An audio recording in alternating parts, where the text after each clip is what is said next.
నిలబడతాడో 2 నిలబడతాడో తెలియదు. వీళ్ళు సిద్ధం అంట. దేనికయ్యా మీరు సిద్ధం? ఒకదానికి మాత్రం మీరందరూ సిద్ధం.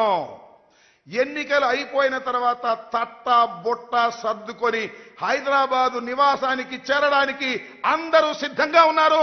చంద్రబాబు నాయుడు గారు, పవన్ కళ్యాణ్ గారు, లోకేష్ గారు సిద్ధంగా ఉన్నారు. మూటా ముళ్ళ సర్దుకొని. ఎందుకంటే ఇల్లు కూడా లేనటువంటి రాజకీయవేత్తలు మీరు ఆంధ్రప్రదేశ్లో కాబట్టి లారీకి సరుకెత్తుకుని సర్దుకోవడానికి సిద్ధంగా ఉన్నటువంటి ముఖాలు మీవి అని ఈ సందర్భంగా నేను స్పష్టంగా చెప్పదలుచుకున్నా.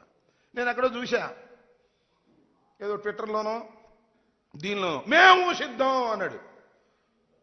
ఎవరు? పవన్ కళ్యాణ్ గారు. ఇలా బొమ్మేసి మేము దేనికేంటి సిద్ధం? మీరు చంద్రబాబు నాయుడిని లోకేష్ని భుజాన్ని వేసుకుని మోయటానికి సిద్ధమా? లేకపోతే ప్యాకేజ్ ఇస్తే ఎత్తుకుపోవడానికి సిద్ధమా? దేనికి సిద్ధం నువ్వు నాకు అర్థం అడుగుతున్నా నేను.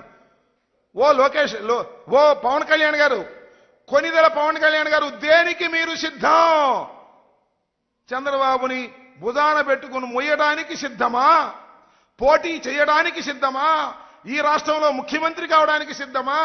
అసలు దేనికి మీరు సిద్ధమో తెలియనటువంటి అగమ్య గోచరంలో ఉండి జగన్మోహన్ రెడ్డి గారు సిద్ధం అన్నారు. మేము సిద్ధం అంటున్నారు. సిద్ధం అనకపోతే జనం కొడతారు కాబట్టి, తిడతారు కాబట్టి సిద్ధం అంటున్నారు తప్ప మీకు సిద్ధం ఎక్కడుంది?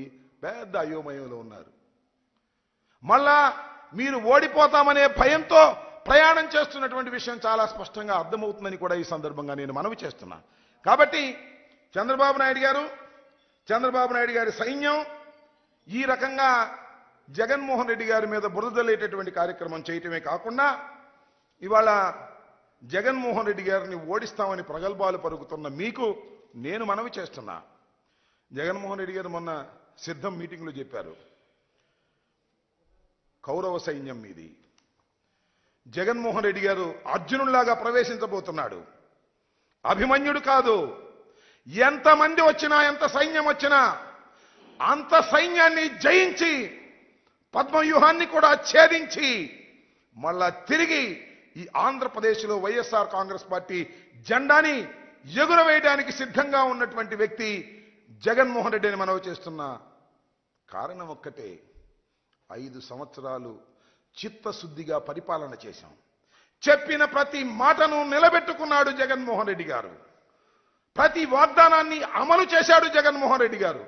మేనిఫెస్టోని పట్టుకొని తీసి ఒక్కొక్క పాయింట్ని టిక్ చేసుకుంటూ పరిపాలన చేసినటువంటి గొప్ప ముఖ్యమంత్రి జగన్మోహన్ రెడ్డి గారు. మేనిఫెస్టోని దగా చేసి తగలేసిన దౌర్భాగ్యులు మీరు. ప్రజలు చూస్తున్నారు, గమనిస్తున్నారు. ప్రజలకంతా తెలుసు.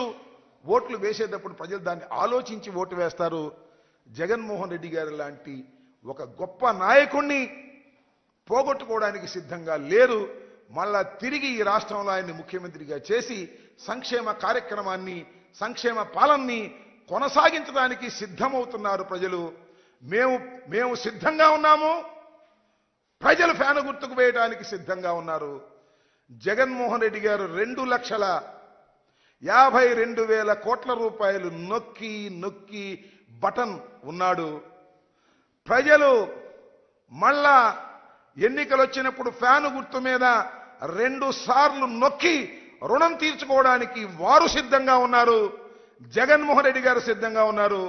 మధ్యలో దిష్టి బొమ్మల్లాగా మీరు మధ్యన నిలబడున్నారు.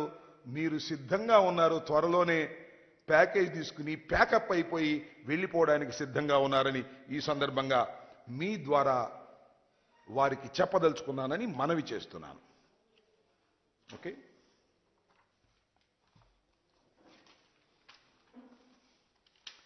ఇంటి అడు చూస్తున్నారు.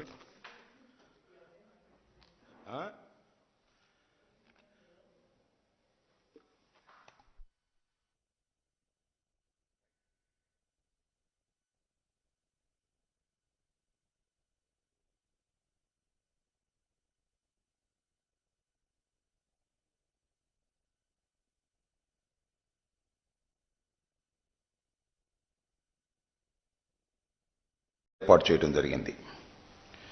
సిద్ధం అనే పేరుతో